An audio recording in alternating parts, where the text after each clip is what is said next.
انسان کو اللہ نے عقل دی ہے، اس کا کام ہے کہ وہ چیزوں کو نظام میں بدلے، ایکسپلور کرے. یہ کام ہم مسلمانوں کو کرنا چاہیے تھا. فقہی ڈھانچہ بھی اپنے زمانے کے لحاظ سے بنایا گیا تھا، اور جو اصول دیے گئے تھے وہ بنیادی اصول تھے.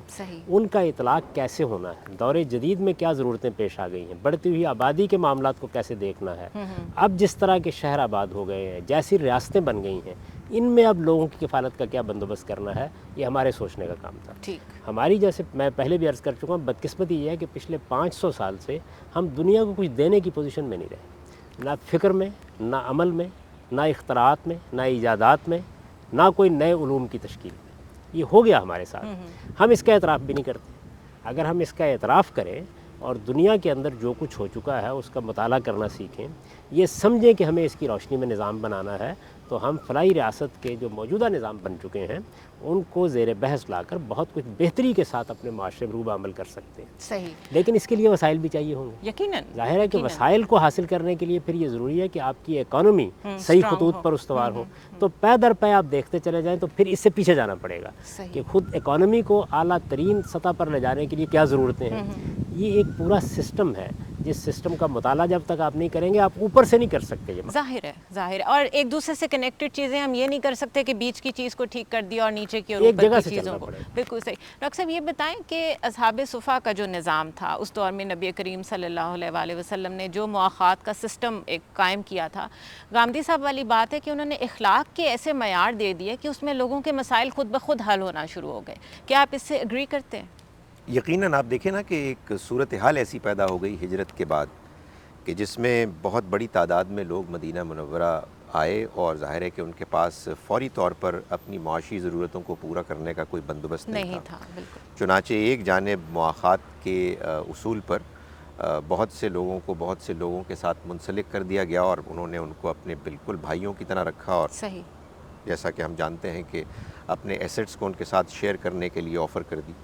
اور دوسری جانب ایسے غریب، انتہائی غریب لوگ بھی تھے کہ جن کو کہ اس اصول کے مطابق بھی کسی کے ساتھ نہیں رکھا جا سکتا تھا، تو ان کے لیے پھر صفہ کے نام پر ایک مسجد نبی کے ساتھ ہی ایک چبوترا تھا کہ جس میں وہ لوگ رہتے تھے، اور جو بھی ضروریات کے لیے صدقہ خیرات کا مال آتا تھا وہ ان کو دیا جاتا تھا اور ان کی ضرورتوں کو پورا کیا جاتا تھا. ظاہر ہے کہ یہ ایک مثال ہے اس چیز کی کہ جب کبھی بھی اس طرح کی صورتحال مسلمانوں کو پیش آئے گی تو وہ اپنے وسائل، اپنے حالات کے لحاظ سے بہترین حل تلاش کریں گے، اور اس میں خاص طور پر جو نبی اکرم صلی اللہ علیہ وسلم کا اپنا ایک طرز عمل تھا کہ جس میں آپ اپنی تمام ضروریات کی قربانی دے کر ان لوگوں کو ترجیح دیتے تھے کہ جو اصحاب صفہ تھے اور غریب لوگ تھے.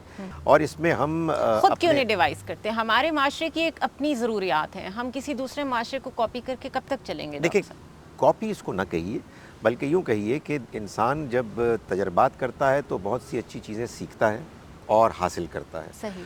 ہمیں نہ اپنے اندر یہ رکاوٹ رکھنی ہے کہ اگر کسی دوسرے نے کوئی ہم سے بہتر کام کیا ہے تو ہم اس سے لرن نہ کریں. صحیح. اور نہ ہی ہم کو نقالی کرنی چاہیے. یقیناً ہمیں اپنے حالات کے لحاظ سے بہترین حل تلاش کرنے ہیں، اور ہمیں یہ دیکھنا ہے کہ دور جدید میں وہ دوسرے ممالک اور معاشرے کے جن میں اس طرح کی پرابلمز پیش آئیں انہوں نے اس کو کیسے حل کیا. یقیناً وہ حل ایسا تھا کہ جس میں بہت سی خوبیاں وجود میں آئیں اور اس میں بہت سی خامیاں رہ گئیں.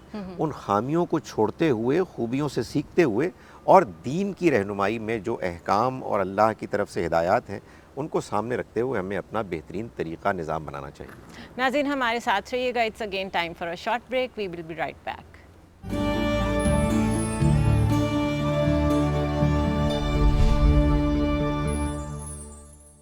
ویلکم بیک ناظرین. جاوید احمد گامدی اور ڈاکٹر خالد ظہیر کے ساتھ یہ ہمارا اسپیشل پروگرام ہے. گامدی صاحب یہ بتائیے کہ زکوٰۃ کا حکم انفرادی ہے یا اجتماعی ہے؟ زکوٰۃ ایک اجتماعی چیز ہے، یعنی انفرادی آپ اس لحاظ سے کہہ سکتی ہیں کہ یہ مجھ پر لازم ہوتی ہے بحیثیت ایک فرد کے. اگر کوئی نظم اجتماعی نہ بھی ہو تو مجھے ادا کرنی ہے. صحیح. لیکن جب مسلمانوں کا کوئی اجتماعی نظم بن جائے گا، ان کا معاشرہ منظم ہو جائے گا، ان کی ایک باقاعدہ ریاست وجود میں آ جائے گی، تو پھر یہ ریاست کا حق ہے. یہ ہر حال میں مجھے ریاست کو ادا کر دینا ہے. اگر ریاست اس کے لیے اصرار کرے گی تو میں انکار نہیں کر سکتا، اور یہ بالکل اسی طرح مجھ سے وصول کر لیا جائے گا جس طرح جدید ریاستیں ٹیکس وصول کرتی ہیں. اصل میں زکوٰۃ ہے کیا؟